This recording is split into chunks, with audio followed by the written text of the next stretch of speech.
దేశవ్యాప్తంగా 15 ఏళ్ల నుంచి 18 ఏళ్లలోపు వయసు వారందరికీ కోవిడ్ టీకాలు వేయనున్నట్టు దేశ ప్రధాని దామోదర్ దాస్ నరేంద్ర మోడీ పేర్కొన్నారు. ఆయన జాతిని ఉద్దేశించి మాట్లాడారు. ఈ సందర్భంగా ఆయన మాట్లాడుతూ ఒమిక్రాన్ వేరియంట్ పెరిగిపోతుందని, దీని పట్ల అప్రమత్తంగా ఉండాలని, ప్రభుత్వం ఇప్పటికే అప్రమత్తంగాని జనం క్రమశిక్షణగా ఉంటే దీన్ని ఎదుర్కోవడం పెద్ద సమస్య కాదని ఆయన పేర్కొన్నారు. अंतिम सप्ताह में 2022 बस आने ही वाला है। आप सभी 2022 के स्वागत की तैयारी में जुटे हैं, लेकिन उत्साह और उमंग के साथ ही ये समय सचेत रहने का भी है। आज दुनिया के कई देशों में कोरोना के नए वेरिएंट ओमिक्रॉन की वजह से संक्रमण बढ़ रहा है। भारत में भी कई लोगों के ओमिक्रॉन से संक्रमित होने का पता चला है। मैं आप सभी से आग्रह करूंगा कि पैनिक न करें।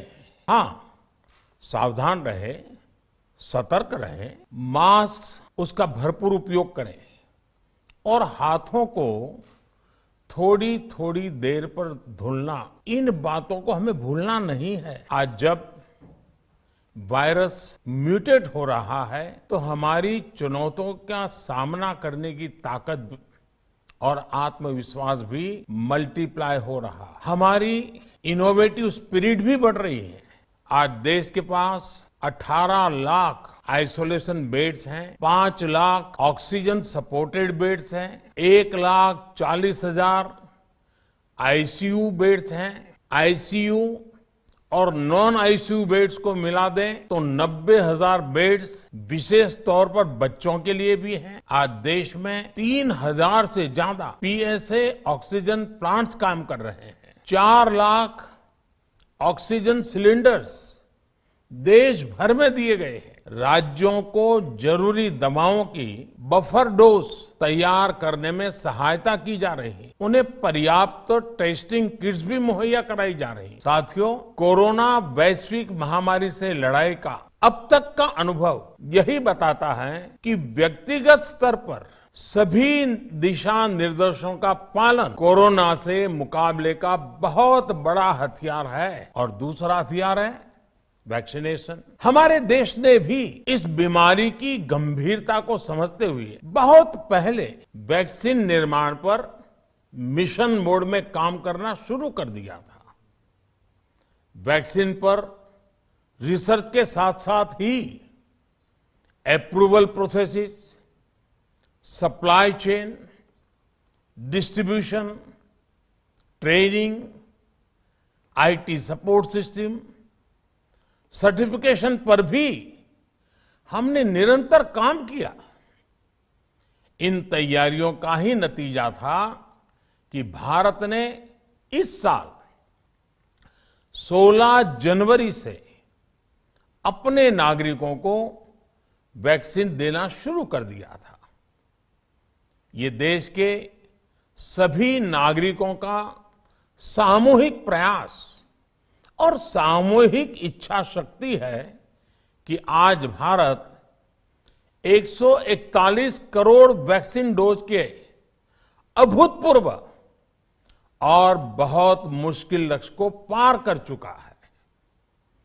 आज भारत की वयस्क जनसंख्या में से 61% से ज्यादा जनसंख्या को वैक्सीन की दोनों डोज लग चुकी हैं। इसी तरह वयस्क जनसंख्या में से लगभग 90% लोगों को वैक्सीन की एक डोज लगाई जा चुकी है। आज हर भारतवासी इस बात पर गर्व करेगा कि हमने दुनिया का सबसे बड़ा, सबसे विस्तारित और कठिन भौगोलिक स्थितियों के बीच इतना सुरक्षित वैक्सीनेशन अभियान चलाया। कई राज्य और विशेष तौर से टूरिज्म की दृष्टि से महत्वपूर्ण राज्य जैसे गोवा, उत्तराखंड, हिमाचल जैसे राज्यों ने 100% सिंगल डोज वैक्सीनेशन का लक्ष्य हासिल कर लिया है।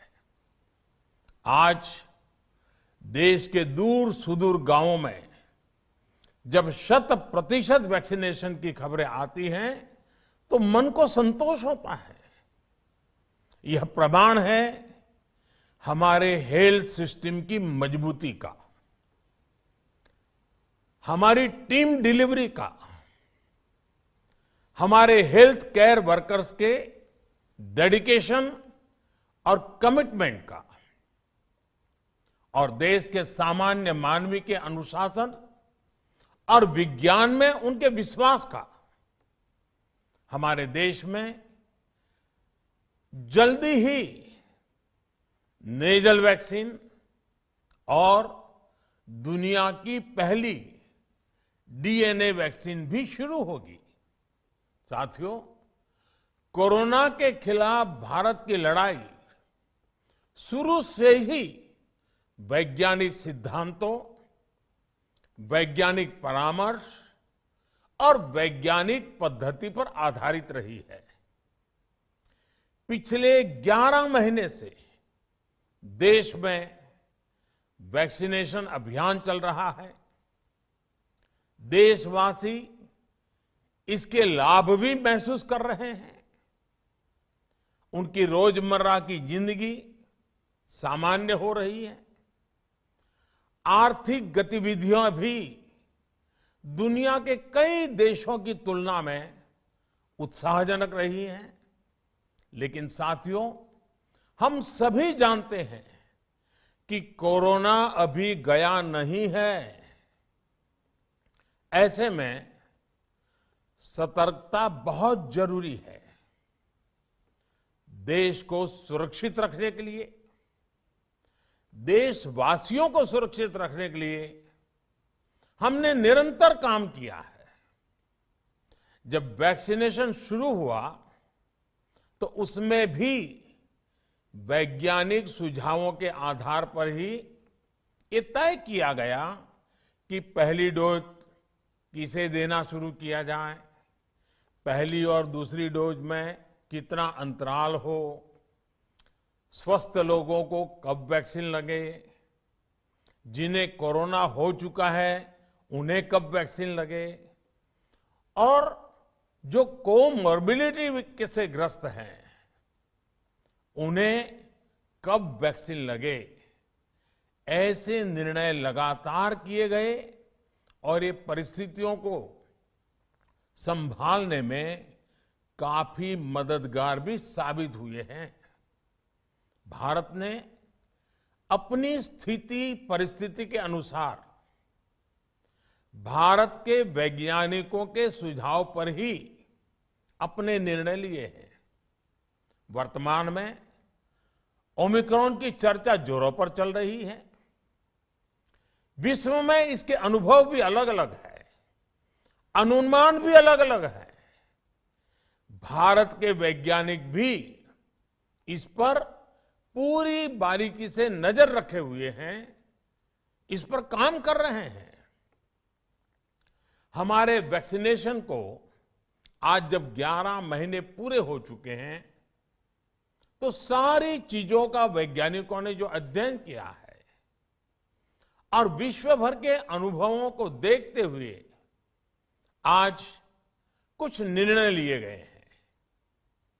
आज अटल जी का जन्मदिन भी है, क्रिसमस का त्योहार भी है, तो मुझे लगा कि इस निर्णय को आप सबके साथ साझा करना चाहिए। साथियों, 15 साल से 18 साल की आयु के बीच के जो बच्चे हैं, अब उनके लिए देश में वैक्सीनेशन प्रारंभ होगा। 2022 में 3 जनवरी को सोमवार के दिन से इसकी शुरुआत की जाएगी। ये फैसला कोरोना के खिलाफ देश की लड़ाई को तो मजबूत करेगा ही, स्कूल कॉलेजों में जा रहे हमारे बच्चों की और उनके माता पिता की चिंता भी कम करेगा। साथियों, हम सबका अनुभव है कि जो कोरोना वॉरियर्स हैं हेल्थ केयर और फ्रंटलाइन वर्कर्स हैं। इस लड़ाई में देश को सुरक्षित रखने में उनका बहुत बड़ा योगदान है। वो आज भी कोरोना के मरीजों की सेवा में अपना बहुत समय बिताते हैं। इसलिए प्रिकॉशन की दृष्टि से सरकार ने निर्णय लिया है कि हेल्थ केयर और फ्रंटलाइन वर्कर्स को वैक्सीन की प्रिकॉशन डोज भी प्रारंभ की जाए। इसकी शुरुआत 2022 में 10 जनवरी सोमवार के दिन से की जाएगी। साथियों, कोरोना वैक्सीन का अब तक का ये भी अनुभव है कि जो अधिक आयु वाले हैं और पहले से ही किसी न किसी गंभीर बीमारी से पीड़ित है, उन्हें प्रिकॉशन लेना सलाह योग्य है। इसको ध्यान में रखते हुए 60 वर्ष से ऊपर की आयु के कोमॉर्बिडिटी वाले नागरिकों को उनके डॉक्टर की सलाह पर वैक्सीन की प्रिकॉशन डोज का विकल्प उनके लिए उपलब्ध होगा। ये भी 10 जनवरी से प्रारंभ होगा। साथियों, मेरा एक आग्रह है कि अफवाह, भ्रम और डर पैदा करने के जो प्रयास चल रहे हैं, उनसे बचना चाहिए। हम सभी देशवासियों ने मिलकर अब तक दुनिया का सबसे बड़ा वैक्सीनेशन अभियान चलाया है। आने वाले समय में हमें इसको और गति देनी है और विस्तार देना है। हम सभी के प्रयास ही कोरोना के खिलाफ इस लड़ाई में देश को मजबूत करेंगे।